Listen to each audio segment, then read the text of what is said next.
Alliance பார்க்குறாங்க அப்படின்னா இந்த காலத்துக்கிட்டத்தில் எப்படின்னா நிறைய டைவர்ஸ் எல்லாம் வருது.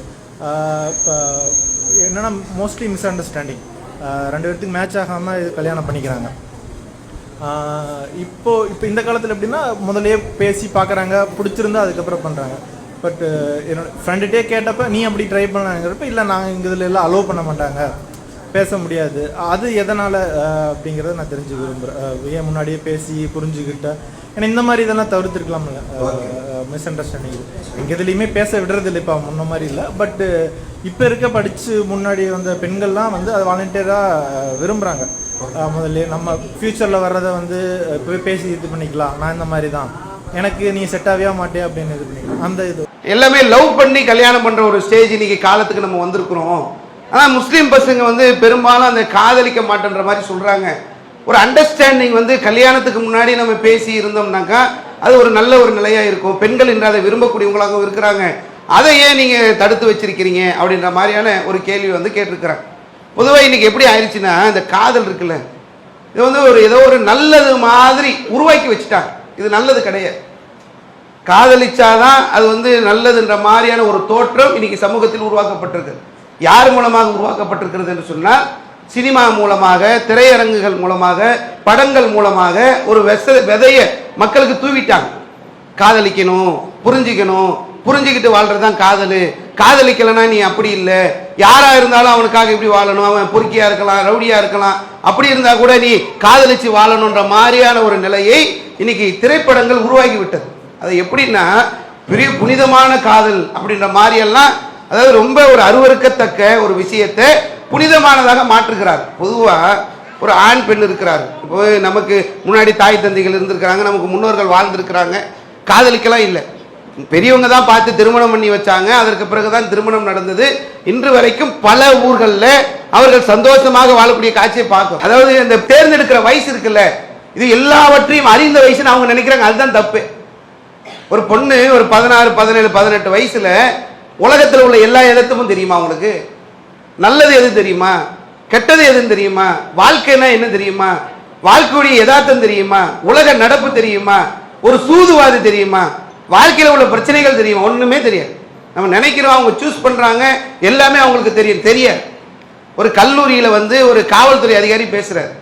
அவர் பேசுன அந்த வார்த்தையை கேட்டீங்கன்னா ஆச்சரியமா இருக்கு.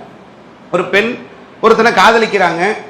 காதலிக்கக்கூடிய அந்த நிலையில அது அவங்க வந்து அவன் வந்து காதலிச்ச அந்த பையன் வந்து ஒரு கொலைகாரன். காவல்துறை அதிகாரி பேசுற, நீங்க யூடியூப்ல போட்டீங்கன்னா தெரியும். பல இடங்கள்ல வந்து இந்த கருத்தை திரும்ப திரும்ப சொல்லிக்கிட்டே இருக்கிற.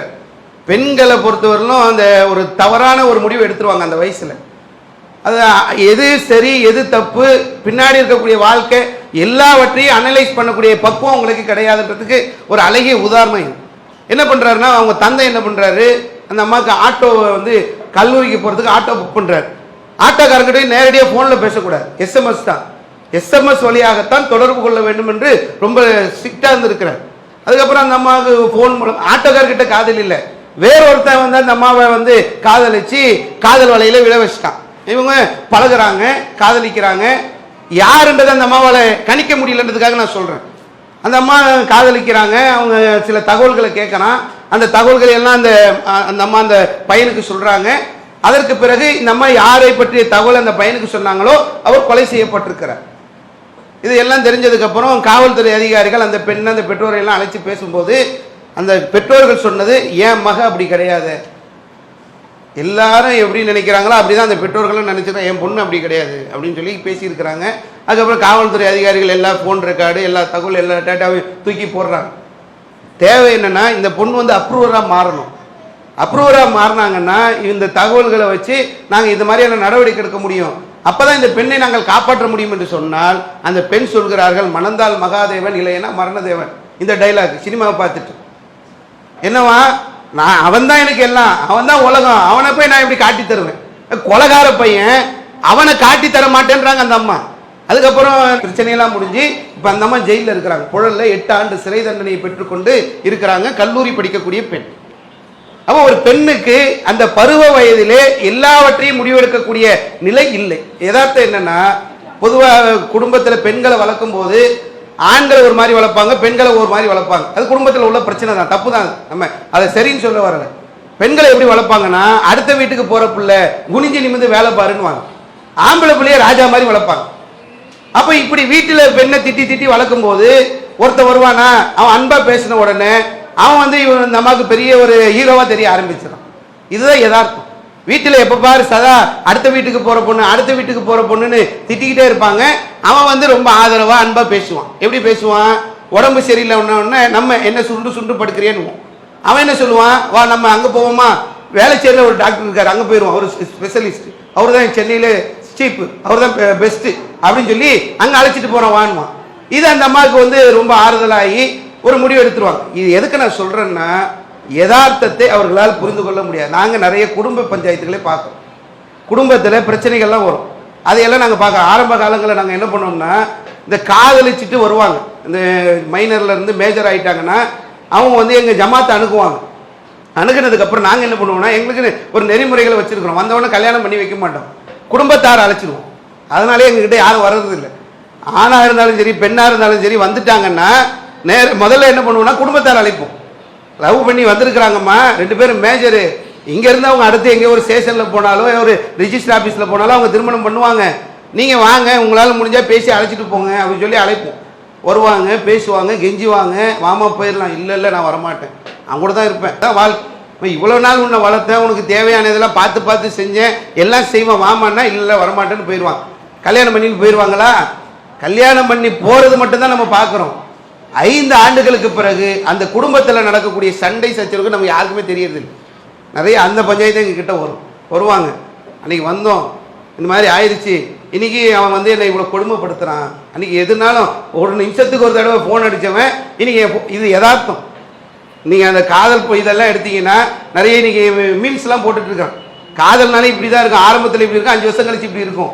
இது அவங்களுக்கு தெரியும், 5 வருஷம் கழிச்சு எப்படி இருக்குன்றதை அனலைஸ் பண்ற அளவுக்கான பக்குவம் உள்ளவர்களாக பெரும்பான்மையான ஒரு சிலர் இருக்க. 1-2 பெண்கள் வேணா இதுல விதிவிலக்காக இருக்கலாம். பெரும்பான்மையான பெண்கள் பெண் புத்தி பின் புத்தின்னு யதார்த்தமான விஷயம். அதை சரியாக அவங்க முடிவு செய்யக்கூடிய ஒரு நிலையில் அவங்க இருக்க மாட்டாங்க. அப்போ பெற்றோர்கள் பார்த்து செய்யறது தான் அது கரெக்டாக இருக்கும். இந்த காதல் அதை இதில் போய் விழுந்தக்கூடிய அந்த சூழல் சமூகத்தில் பெரிய கலாச்சார சீரழிவை ஏற்படுத்துது. சென்னையில் பல இடங்களில் போனோம்னாக்கா குடும்பத்தோடு போய் அந்த இடங்களுக்கு போக முடியாது. ஏன்னாக்கா இதை வந்து நாங்கள் புரிஞ்சுக்கிறோம், 2 வருஷம் 3 வருஷம் 4 வருஷம் புரிஞ்சுக்கிறதுக்காக பழகிறன்ட்டு போகிறாங்க. அதெல்லாம் ஒரு கன்றாவியாக அதெல்லாம் குடும்பத்தோடலாம் அந்த இடத்துக்குலாம் நம்ம போக முடியாத ஒரு நிலையெல்லாம் ஏற்படும். அப்போ இதையெல்லாம் இஸ்லாம் ஒரு ஆணும் ஒரு பெண்ணும் தனித்திருந்தால் 3ஆவதாக சைத்தான் இருக்கிறான், தனிச்சு இருக்காதீங்கிறது இஸ்லாம். ஆண்றும் ஆணு தான், அது எந்த நேரத்தில் ஆண் தன்னை மாற்றிக்கொள்ள மாட்டான். அது எந்த ஆணாக இருந்தாலும் சரி, அவன் காவல்துறை அதிகாரியாக இருந்தாலும் சரி, அவன் ஆசிரியராக இருந்தாலும் சரி, அவன் ஜாமியாராக இருந்தாலும் சரி, அவன் ஆண் என்பதை பல நேரங்களில் பல கட்டங்களில் தான் ஆண் என்பதை நிரூபித்திருக்கிறான். அப்போ ஆணும் பெண்ணும் தனிச்சு இருக்காதீங்க, அது நல்லது கிடையாது, அது தவறைத்தான் வழிவகுக்கும் என்பதை இஸ்லாம் எங்களுக்கு சொல்கிறது. அதனால தான் அந்த தனியாக சந்திக்கக்கூடாது, தனியாக பழகக்கூடாது என்ற அந்த நிலைகளை வச்சிருக்கிறோம். ஒரு சபையில் இருக்கிறோம்னா அது வழிவே, அந்த நிலையை இஸ்லாம் தடை செய்யவில்லை. தனியாக ஒரு ஆணும் பெண்ணும் தனித்திருக்கக்கூடிய நிலையை இஸ்லாம் தடை செய்கிறது. அவங்க திருமணம் ஆகாத அந்த உறவாக இருந்தார்கள் என்றால் கட்டாயமாக சந்திக்கக்கூடாது. அதுக்கப்புறம் கணவன் மனைவியாக இருந்தால் தனியாக இருந்துக்கலாம், அது வேறு விஷயம். இதுதான் இஸ்லாம் சொல்லக்கூடியது. அந்த பேணுதலாக அவர் இருக்கிறாருங்க என்றது தான் அதில் உள்ள ஒரு விஷயம். சகோதரர் விஜய் அவங்களுடைய கேள்வி. இஸ்லாம் மற்றும் சமுதாய செய்திகளை அறிந்து கொள்ள தமிழ்நாடு தௌஹீத் ஜமாஅத் யூடியூப் பக்கத்தை உடனடியாக சப்ஸ்கிரைப் செய்து கொள்ளுங்கள். மேலும் பெல் பட்டனையும் கிளிக் செய்து கொள்ளுங்கள்.